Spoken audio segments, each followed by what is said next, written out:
Hey guys, welcome back to the Heart of Home. I'm Courtney and I'm super glad that you found my little corner of the internet. Today we're going to be doing some pretty exciting things. It's a first for me. We are going to be harvesting some garlic scapes, so let me go ahead and take you on over to where I have them planted and show you what we're doing.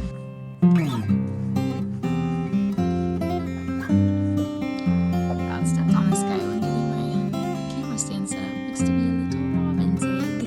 Alright, so what you are seeing here is probably not what you'd assume to be garlic, and that's because it's not. These are actually peonies, and they've already bloomed. We've already harvested a ton of them for bouquets. But what you might notice is there are some things in here that are not peonies, and this is the garlic. So last fall, I think October, maybe September, I actually planted, gosh, probably 10 to 15 different heads of hardneck garlic from a local gal where we used to live. And frankly, we didn't have anywhere in our yard to get anything planted for a garden. My neighbor's AC unit just started, so let's cross our fingers that it's not too loud. So anyways, I had to ask myself, where in the world am I gonna plant these things? Because I couldn't just keep them in my garage for another year. I wanted to get them into the ground so that I could get a harvest out of it. And so I found this bed and it's laying right on the edge of our property. It's peonies, and frankly, there literally was no other option because the rest of our landscape was either full of poison ivy, full of Virginia creeper, just stuff that was gonna be ripped out, and I didn't want to risk affecting the soil life and the ecosystem that my garlic bulbs were being planted in. So I planted them in a safe spot, which was with the peonies. You might be wondering, well, did it work? And the answer is yes, as we're about to harvest some of the scapes. But I just wanted to touch base on something called polycultural planting. So you might have heard of monocrops or monocultural planting, and you've probably seen that if you've driven past a cornfield or a soybean field. If you're where we live, that is monocrop. That means it is one crop, straight lines, 6 inches apart, whatever it might be. And it's very strategically planted and spaced out with one variety in one space. So on another hand, polycultural planting is planting several different plant varieties in one space. And that's exactly what we did here. Now, the reason that I convinced myself that this would be worth trying is because peonies actually have really long, deep-lying tap roots, which means they have a root that goes really far down in the ground. And if you've ever tried to transplant peonies, you know exactly what I'm saying. And garlic, if you've never grown it before, garlic bulbs literally have root systems like yay deep for the most part. The garlic root system was not going to disrupt the peony roots, and the peony roots are not going to disrupt the garlic. Peonies. Let me know in the comments below how you say it and where you're from. I think this could be very interesting. So we're approaching 10 months. Right now we're relying right around 9 months of the garlic being in the ground. There are 2 different varieties of garlic to consider when doing this, and that's hardneck and softneck. Hardneck develops what we're about to harvest, which are those scapes. Those scapes, if I leave them on the plant, are gonna eventually straighten out and turn into a flower, because just like any other plant, it wants to reproduce to survive. Softneck varieties aren't going to develop the same scapes. So today I'm talking specifically about hardneck varieties of garlic. The reason people cut the scapes off of their garlic is said to be because if you cut off the flowering part of a plant, or the part of the plant that wants to multiply itself, to lay its seeds on the ground, you are basically rewiring the plant and saying, I want you to direct your energy into your roots, which in this case are the tubers, or the garlic itself, the part that we enjoy. By cutting these scapes off, we are giving the plant, the bulb, the garlic head, another 3 to 4-ish weeks to grow. So that tells me that this variety that I planted, having planted it last October, maybe late September, it's taken about 10 months for this garlic to be fully developed. And that's if the garlic is fully developed when we go to harvest them, which I'll do another video on how to harvest garlic as well, probably in the next month. So anyways, let's get to it. So I've done quite a bit of research on garlics and when to harvest scapes, how to harvest them. And what I've seen a lot of people doing is harvesting scapes when they've made a full circle. So you can see right here, I am not forcing that to be a circle. It is just naturally doing it on its own. So is this one, it's a little smaller, but you can see it's getting to that full circle. And then we've got quite a handful of them over here that are also curving and making these full circle shapes. So eventually this scape would elongate itself, and at the very top it would develop what I believe is very similar to an allium kind of flower, or an onion flower, if you've ever seen an onion actually take bolt. So we're gonna cut these guys off and cook with them tonight. So I think what I'm also gonna do after I harvest these in this video is actually show you guys how to make something with them. Now, garlic scapes are commonly made into a garlic pesto. That's what I've seen, because the flavor is mild to that of the actual garlic bulb, and so people say it's a great base for pesto because it's not overwhelming, but it's delicious.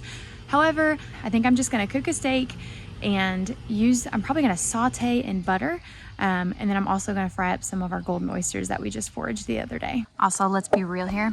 We're in the middle of renovating our house, and literally all of our stuff is in storage because we don't have a kitchen right now. Well, we don't have half a house right now, so basically everything. So we're using Tupperware today to harvest our scapes. Well, that was disappointing. Let's try that again. Ah.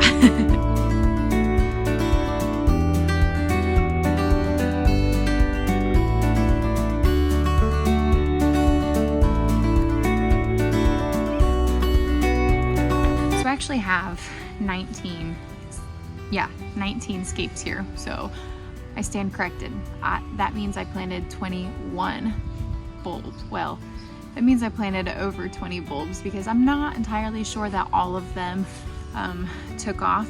I did decide I am going to leave 2 different scapes just to show you guys what happens if you don't harvest your scapes and what they turn out to look like. I'll do a video on that as it starts to develop. I'm also tempted to leave the bulbs in the ground. Maybe I'll leave one of the 2 in the ground and see what it produces for the next year, because it does have a garlic head on there that you would technically harvest and split into, you know, 6 to 8 different little garlic bulbs. So I'm wondering if it'll just shoot up that many plants next season or what. I don't know. It's actually the next day. I think my husband went and got top sirloin. Yep, top sirloin. We've got our garlic scapes. I'm gonna show you guys how we're gonna prepare that today. I'm also gonna do it with some sauteed onions. Might caramelize them first. I think that would be delicious.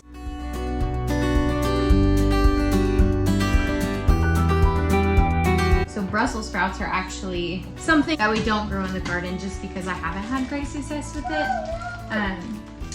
I've grown them, and I guess you could say it was successful because I did have some sort of harvest, but they were just, I mean, they were smaller than these. They were puny little things, and the plant I don't think just fully matured to its full length. I'd argue that it's the length of our season, not that we have a short growing season, but the beginning and the end of zones 5A, 5B right here in Iowa where we are grossly unpredictable. Oh, lovely.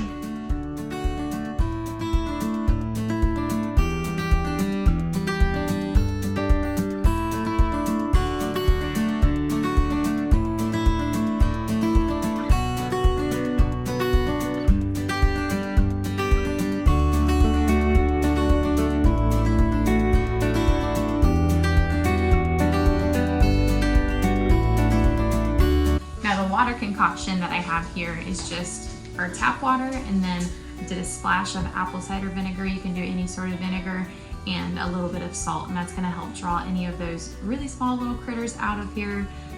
The hard truth is that when you forage anything, you're likely going to eat some bugs with it. You can get it as clean as you want, but sometimes you just got to bite the bullet or the bug.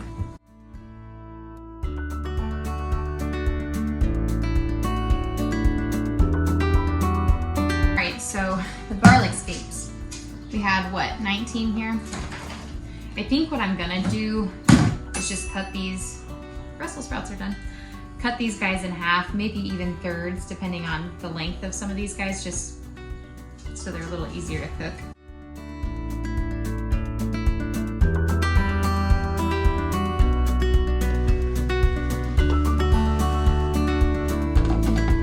Well, the grill is hot. And now I'm gonna throw the steaks on and then get the garlic scapes going in the same butter that I'm cooking the mushrooms in.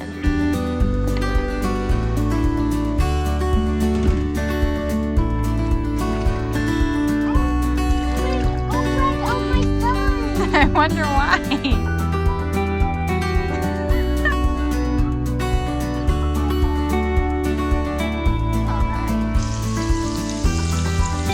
They look like green beans. like an even mix between onion and garlic.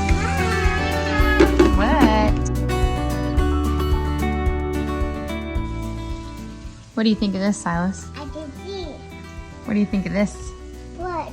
Does that look yummy? Yeah. Does it smell good? Whoa, that's really. Whoa. Well, there you have it, guys. Sauteed onions with Brussels sprouts, our sauteed mushrooms, the golden oysters we foraged, some steak, and our garlic scapes. So you can see they depend. I mean, you could definitely cook them longer, but they do have kind of the consistency of a green bean. Now, all I did is cook these in butter and some salt. Yeah, that's delicious. It's a very mild garlic onion kind of flavor. Oh, that's good. Anyways, do you want to tell our friends thanks for hanging out with us? Thanks for hanging out with us. Yeah, but that. What's up? Sia, what's up? You heard the guy. Sia, what's up?